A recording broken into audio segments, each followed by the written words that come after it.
Matariki tata katoa, ko Muru Thompson tōku ingoa. I'm currently a consultant at Deloitte and I've been in New Zealand for about 6 weeks now. Yes, I predominantly went through mainstream schooling for most of my life, and at the end of my year 13 year, I got an email saying that I didn't get university entrance, and for me I really wanted to go to university, so I went through an alternative program called Unibound, which allowed me to enter my Bachelor of Arts. So I majored in anthropology and Māori studies, and I think personally in my Māori studies degree I could connect more, in contrast to my anthropology degree where we focused more on like the evolution of human beings, where we already had our ideologies and mythologies about how we came to being in Te Ao Māori. So kind of balancing that worldview in contrast with the anthropological worldview was kind of hard. And so for me, I kind of always had to integrate my Ao Māori perspectives and values into my anthropology ways of being and ways of working in order to get through that degree. When I started my Bachelor of Arts in Te Reo Māori or Mātauranga Māori, my parents and grandparents were kind of against it, and that's mostly because they never grew up with reo, they didn't see the value in Te Reo Māori.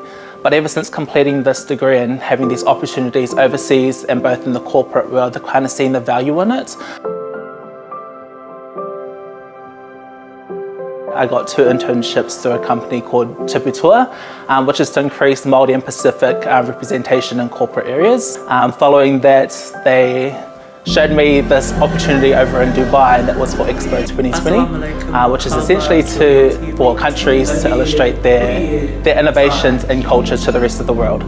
So I went there mostly because I was interested in the way that sustainability is done from a Māori perspective, and I was there for 8 months, and I've just returned back to Aotearoa, New Zealand.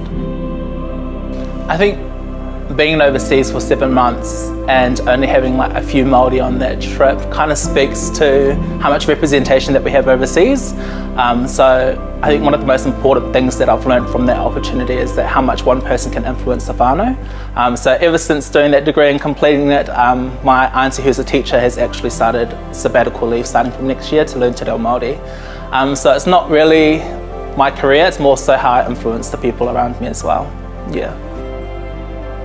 If I'd like to give any advice to any Indigenous youth, it'll be in a whakatauki, mahi ata mahi hei paenga mō te iwi. Do the work that is needed for the benefit of our people, whether that be Indigenous people, Taiwanese people, or Te Ao Māori in general.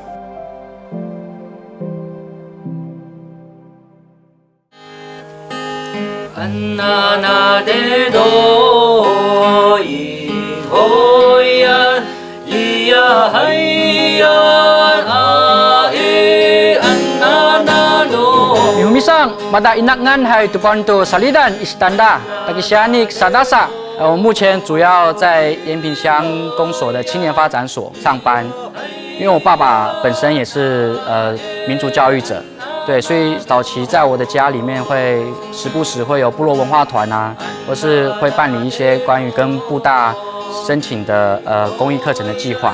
对，所以在这样子的环境中，我从小是对自己的文化跟语言都非常的有兴趣。对，那我自己大学毕业之后，回来的第一份工作也是有在国小里面教族语，或是教一些族语歌谣。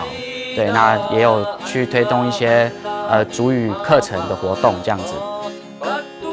原住民的知识啊、文化内涵啊，对我们不管是参加活动或是推广族群教育，都是有非常大的帮助。对，那像一方面我们可以借由一些文化内涵转换成一些课程内容。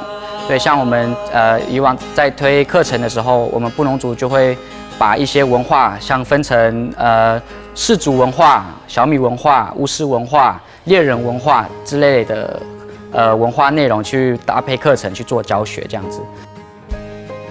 我觉得在做中学，对，那去累积自己的生命经验才是最重要的。对，那像我们东部青的话，我们就很着重说一定要自己种植小米。对，因为在布农族的祭典当中，我们是以小米的生长的过程来去办理祭典。对，所以小米在布农族的生活是非常重要的一个主食。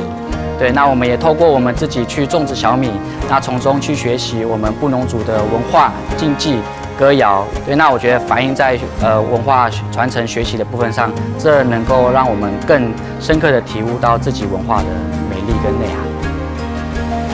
那我们就是透过东部青跟部落学校不同社会组织的一个链接，对我们撑起一个社会空间，就如同这个场地，我们达鲁纳斯的青年空间。那我们在这个空间里面，我们凝聚我们的共识，对，那我们实践我们的理想，对，那尤其在这个资本社会主义中，我们如何去突破，去创造更多不同文化的面貌？我们要去打破我们生活、工作，去打破我们体制内、体制外的一个方式。只要我们够互助合作，我们就会有更多的时间、空间、条件可以去运用，对，从个体变成一个团体，然后一起向前迈进。